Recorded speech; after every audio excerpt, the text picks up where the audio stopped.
फिर से डेमोक्रेसी को हटाने की कोशिश। प्रोटेस्ट दिखाने की कोशिश हुई कि जेन जी ने किया है, मगर जब तफ्तीश हुई, व्हेन इट वाज इन्वेस्टिगेटेड, तो मालूम पड़ा कि जेन जी का नहीं, ये कांग्रेस का ही प्रोटेस्ट। सोनम वांगचुक को अरेस्ट कर लिया नेशनल सिक्योरिटी एक्ट के तहत। अब देखो यहाँ पे सिर्फ एक पॉइंट को देखना सही नहीं होगा, हमें दोनों पॉइंट देखने होंगे। गवर्नमेंट को भी देखना पड़ेगा और लद्दाख प्रोटेस्ट के लोगों की मांग को भी देखना पड़ेगा। लद्दाख में लोग 6th शेड्यूल में आने की मांग कर रहे हैं कुछ सालों से, क्योंकि 2019 के बाद लद्दाख को मतलब सेपरेट कर दिया था जम्मू कश्मीर से। तब से वो कोशिश कर रहे हैं कि 6th शेड्यूल में आ जाए। 6th शेड्यूल का मतलब पता है क्या होता है? 6th शेड्यूल में आने के बाद उन ADC मिल जाता है, मतलब ऑटोमेटिक डिस्ट्रिक्ट काउंसिल, मतलब अपने लिए रूल वो खुद ही ले लेंगे, मतलब सेंट्रल गवर्नमेंट की ज़्यादा पावर वहाँ पे चलेगी नहीं। अब यहाँ पे एक पॉइंट और भी है, सेंट्रल गवर्नमेंट उनको 6th शेड्यूल में इसलिए भी नहीं कर रही क्योंकि बहुत बड़ा संविधान के अंदर संशोधन करना पड़ेगा, उस चीज़ के लिए अमेंडमेंट करना पड़ेगा।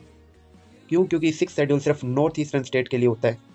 आज असम, त्रिपुरा, मेघालय, मिजोरम इन 4 स्टेट के अंदर ही है और नॉर्थ ईस्ट में ही हो सकता है, तो अमेंडमेंट करना पड़ेगा। चलो अमेंडमेंट कर भी दें। तो गवर्नमेंट कह रही है कि भाई सेंसिटिव एरिया लद्दाख के अंदर, क्योंकि चाइना के साथ बॉर्डर लगता है उसका, तो इसलिए सेंट्रल गवर्नमेंट की पावर वहाँ पे ज़्यादा होनी चाहिए, इसलिए हम नहीं दे रहे। तो भाई इसका भी सोल्यूशन निकल सकता है लद्दाख के लोगों के साथ बातचीत करके।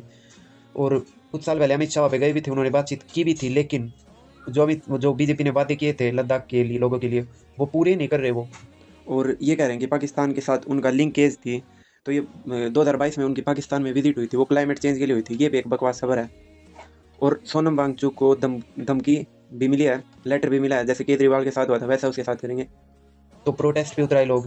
अब सोनम वांगचुक ने क्या किया, उस प्रोटेस्ट के अंदर मतलब अपनी बात रखी, तो उनको अरेस्ट कर लिया। सोचता हूं कि मेरे जेल में होना देश को ज्यादा जगाएगा मेरे बाहर होने से, क्योंकि देश नज़ारा देखेगा। जो आदमी देश विदेश से भारत के लिए मैग्सेसे से लेके रोलेक्स अवार्ड से लेके TCO पुरस्कार लाता है, 8 तो यूनिवर्सिटीज के ऑनररी डॉक्टरेट। तो ये तो मतलब तानाशाही जैसा ही लग रहा है ना। अब सोनम वांगचुक की पत्नी सुप्रीम कोर्ट गई है, उम्मीद करते हैं सुप्रीम कोर्ट एक अच्छा और सच्चा डिसीजन ले, ताकि हमारे देश की डेमोक्रेसी बची रहे। और लोग तो ये भी कह रहे हैं कि क्योंकि सेंट्रल गवर्नमेंट वहाँ पे पावर में इसलिए रहना चाहती है क्योंकि माइनिंग के लिए वो देना चाहती है अपने फ्रेंड अडानी को, मतलब BJP अडानी को माइनिंग के लिए वो एरिया देना चाहती है।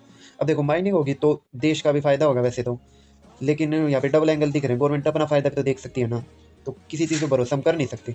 लेकिन सोनम वांगचुक को अरेस्ट करना, उनकी आधी क्लिप जो फेक क्लिप बना बना के अपलोड हो रही है इंटरनेट के ऊपर, वो बहुत गलत चीज़ चल रही है। आता है तो लद्दाख के लोग जान देकर रोकते हैं, मगर अब अगर भारत सरकार हमारे लिए कुछ नहीं कर रहा है तो अगली बार वो आए तो हम उनको रास्ता दिखाएंगे, हम रोकेंगे नहीं। हम जान क्यों दे जब हमारा कोई संरक्षण नहीं हो। कॉमेडियन है जिन्होंने कहा कि जब चीन घुस आता है तो लद्दाख के लोग जान देकर रोकते हैं, मगर अब अगर भारत सरकार हमारे लिए कुछ नहीं कर रहा है तो अगली बार वो आए तो हम उनको रास्ता दिखाएंगे, हम रोकेंगे नहीं। हम जान क्यों दे जब हमारा कोई संरक्षण नहीं हो रहा है। और उसके बाद उन पर पुलिस की पूछताछ होने लगी। ये कैसे? उम्मीद है कि जो उन्होंने वादे किए हैं वो पूरा करेगी और लद्दाख के लोग हर बार की तरह भारत की रक्षा करते रहेंगे, सैनिकों की तरह।